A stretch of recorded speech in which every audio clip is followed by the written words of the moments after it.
presenter is Ian Schaefer. Ian's a Colorado native with an academic background in geology, where he got his degree at Colorado Mesa University.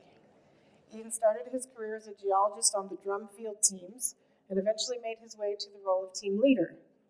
In 2020, Ian took a federal position as a project manager on drum and is now happily managing projects within the Uranium Mines team. He's going to tell us about aerial gamma surveys of large legacy uranium mines in Wyoming. Oh.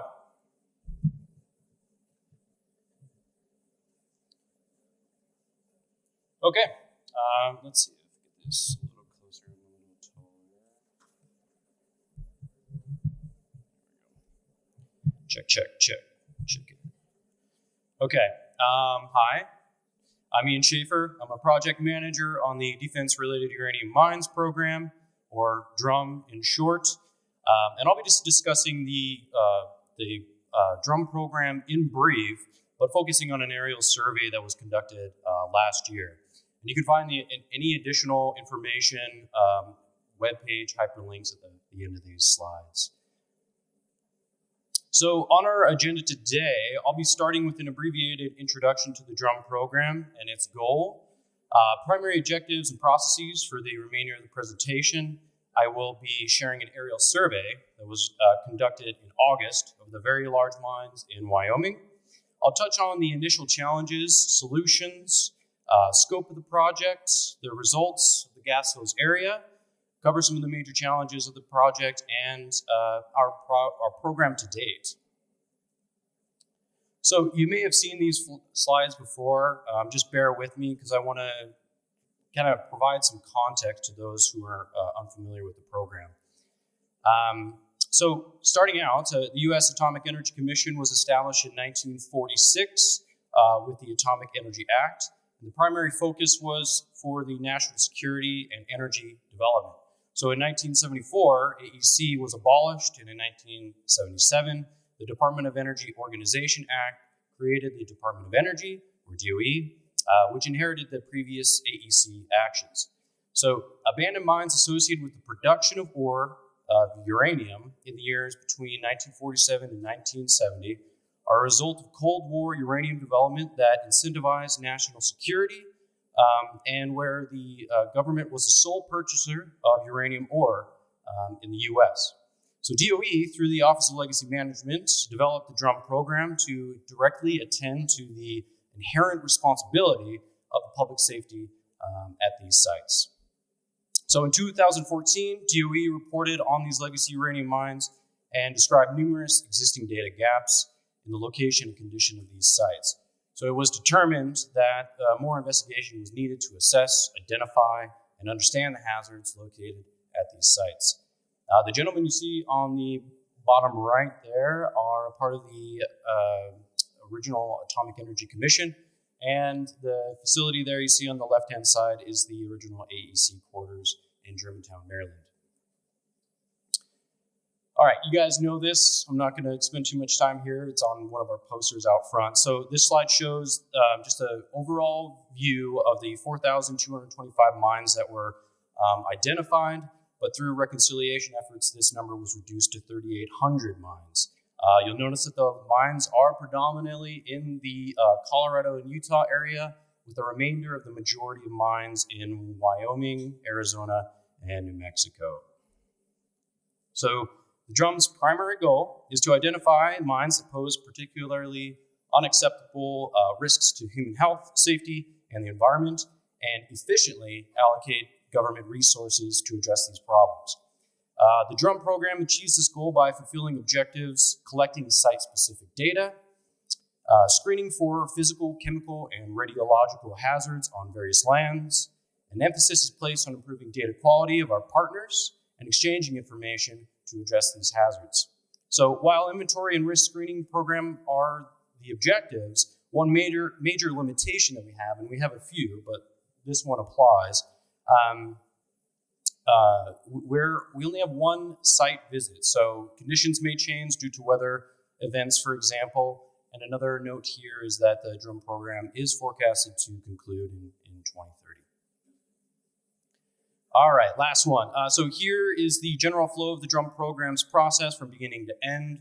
Overall, the process begins with reconciliation of historical records, conducting field inventory, performing environmental sampling, executing screening, and categorizing each risk, producing reports to share with partner agencies, and inform our partners for addressing any of the physical hazards.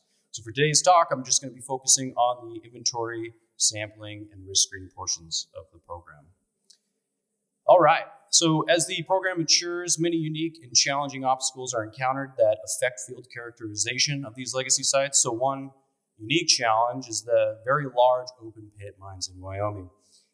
A typical mine ranges in size from 1 to 6 acres, whereas some large mines in Wyoming can be up to approximately 18,000 acres. And our work plan is written to address the majority of these mines, which are small in size. So the very large open pit mines render current sampling procedures cost ineffective and time inefficient. And estimates suggest that this would take millions of dollars as well as many years just to accomplish. Again, we close out in 2030, so we got to keep this in mind. So as we were seeking alternative approaches to this challenge, we determined that the utilization of drones was problematic due to high winds and terrain. Fixed wing aerial surveys have low resolution due to flight altitude and speeds. So therefore, we requested the assistance from the National Nuclear Security Administration, NNSA, to provide their aerial gamma survey expertise to map terrestrial gamma, screen for anomalies and spatial trends, and help optimize our screening program via helicopter. Okay, quick note, for those of you who are unfamiliar with NNSA, this administration is housed within the Department of Energy, and its core mission is focused on maintaining a safe, secure, and reliable nuclear stockpile through their stockpile stewardship and management program. They prevent weapons proliferation by reducing the threat of nuclear and radiological terrorism around the world. They maintain incident response, and they power naval reactors for propulsion purposes. So housed within this counterterrorism, counter-proliferation branch is the AMS, or Aerial Measuring Systems. And that's a rapidly deployable capability that can respond to all manners of nuclear incidents or accidents in the US and overseas. So AMS is the group that we chose for this drum project, and this partnership has not only benefited us, but it also allowed AMS to sharpen their skills and maintain feasible practices during interstitial periods. So here on the left, we got the aerial surveys of interest in Wyoming. You can gather the great scale here as indicated by the discolored areas, which suggest areas of mechanical disturbance from surface mining. So each polygon represents an area that has 1,000-foot buffer beyond the estimated disturbed area. This survey is extended to detect any off-site migration of waste material and include areas for reference background measurements. Important to note that some of these areas have undergone some form of reclamation and remediation in the past, which is something that we'll be keeping our eye on for discussions in the future. There are 4 survey areas. We've got the Gas Hills East in yellow, Gas Hills West in blue, Crook Gap in pink, and Shirley Basin in green. Just an example of a kiosk that is on site at the Gas Hills and Crook Gap area, which are areas of interest. The photo on the bottom right is just an example of the terrain that is present in Wyoming. So expansive and flats with interstitial areas with steep outcrops, which can pose challenges for aerial surveys. Okay, so real quick on the technology, the aircraft has a twin-engine helicopter with 2 mounted detector pods containing 12 thallium-doped sodium iodide detectors. You can see those detectors right here on the side here. This is the Bell 412 helicopter. And they map the spatial distribution of the terrestrial gamma, which is expressed in microrankins per hour, so micro-R per hour. Terrestrial gamma exposure excludes what NNSA calls background, which is defined as any non-terrestrial contribution of radioactivity. So utilizing the full radiological spectrum, we ask that they also provide information on excess bismuth-214 activity, because it's a daughter product of uranium-238, and it's well documented in several case studies that they have. It's very prominent peak, and it's not complicated by any other sort of gamma readings. So we just use that as a tool, essentially. All of this data is collected and compiled into a final report, which is accompanied by a geospatial package as well. Again, the end goal here is for us to screen for anomalies or spatial trends and inform our partners for future decision making. All right, so here's an overview of the technical acquisition parameters of the flyover survey. So referencing the photo on the right here, the survey was flown within the survey boundary, utilizing horizontal lines of 300 feet apart at 150 feet above ground level. Flight speeds were maintained around 120 feet per second. Data positioning is established at 15 feet intervals. Instrument sensitivity was approximately 2 microarc per hour, plus or minus 20%. The minimal reportable activity from excess bismuth 214 is at 3.5 microarc per hour. And finally, the survey produced estimates of terrestrial exposure rates at 3 feet above ground level. So the units are not represented at 150 feet. They're actually representative of a person on the ground or a receptor, which actually mocks our normal walkover surveys as well. So it's a really cool aspect of the survey that we got. I would like to note that NNSA did do a study, not here, but previously, where they had tighter transects at 250 feet, and they determined that it did not add any value to the survey quality, and it just only increased time and funds.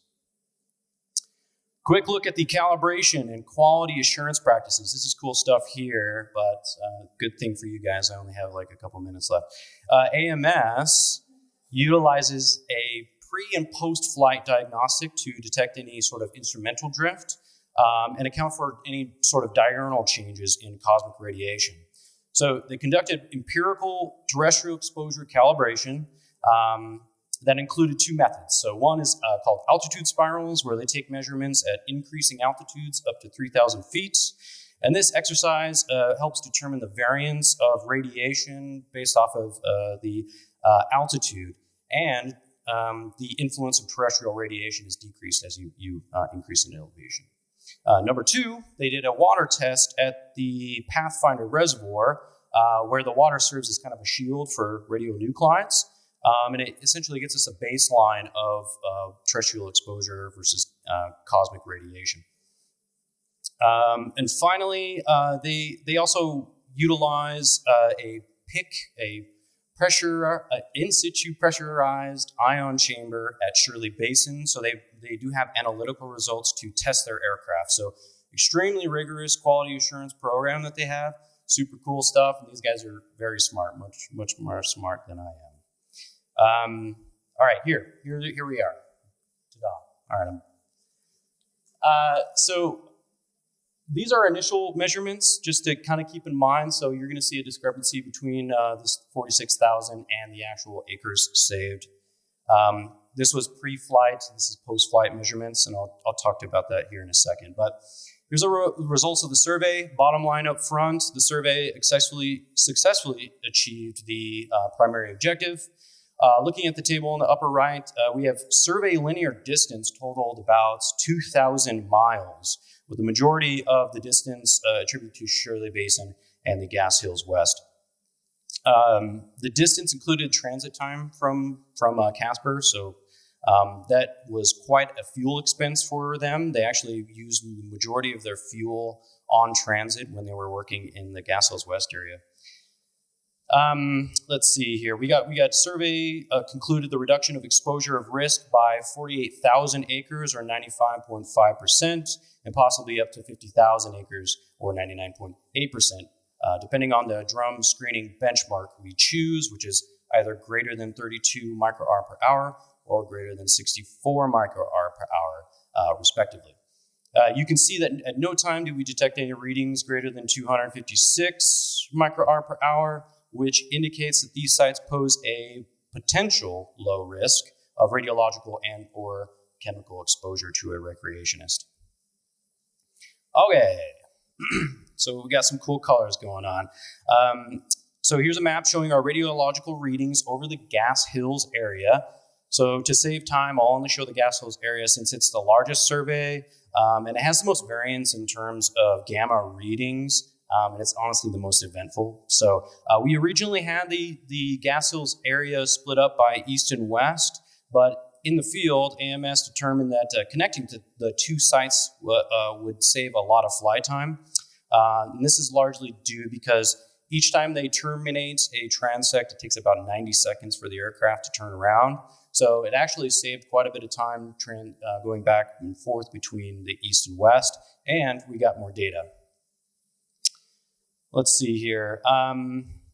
This map shows the total gamma gross count rates over the Gas Hills.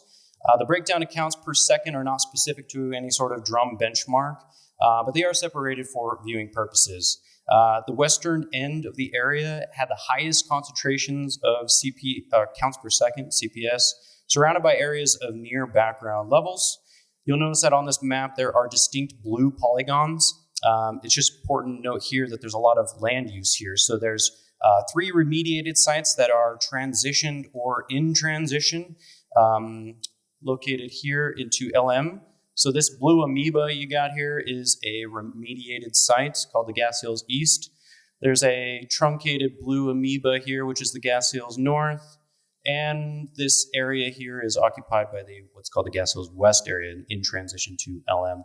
There's smaller amoebas you can see, and these are large open pits with surface water that act as shielding, so that's why the values are so low there. Highest concentration of elevated readings are on that western portion. Okay, so this next map is Gas Hills showing the terrestrial exposure rate in micro-R per hour. These ranges are associated with the drum recreationist benchmarks established in cooperation with the USBLM. As you can see, the large majority of the survey area falls under 32 micro-R threshold and has screened out many of the sites of potential radiological concern. I will note that these 3 areas that are above 64 micro-R per hour are near or inside of any sort of reclamation area. I believe this is an active reclamation area as well. So lots to discuss. This last map, since I mentioned it, I figured I'd show the Bismuth 214. This is a really cool tool because it's expressed in equivalent uranium parts per million. So with this tool, we are able to hyperfocus on uranium daughter products that we can't see using other techniques. So it's just an example of the full spectrum that we can utilize for decision making. All right, so the project had many challenges that needed to be overcome, which included acquiring access agreements, reaching out to the public to inform land users and landowners, managing wildlife restrictions such as wild horse management, adjusting flight paths as needed because of the presence of wild horses. Communicating with state partners, and finally achieving a mission schedule that would not be affected due to weather and wildfire events. So the real success of the project really goes out to our cooperation with our partners. We can't do it without our partners. So communication and cooperation is key here. And finally, if I can go to the next slide, it's important to remind ourselves that these efforts are essentially go execute the aerial survey to accomplish our first campaign of approximately 2,400 mines located on public lands by spring of 2024. I'm getting a little smirks. There's a long story with this ore bin here. Our team will be meeting with our partner agencies to establish a path forward for the larger sites. And we here at Drum are very humbled and appreciative of this program process and our partners as well. So thank you. If you do have any questions, feel free to ask. You can call me on my phone or email me. I will note that the aerial survey report is available on the osti.gov website. So if you are curious and looking at the actual data, go for it. Thank you.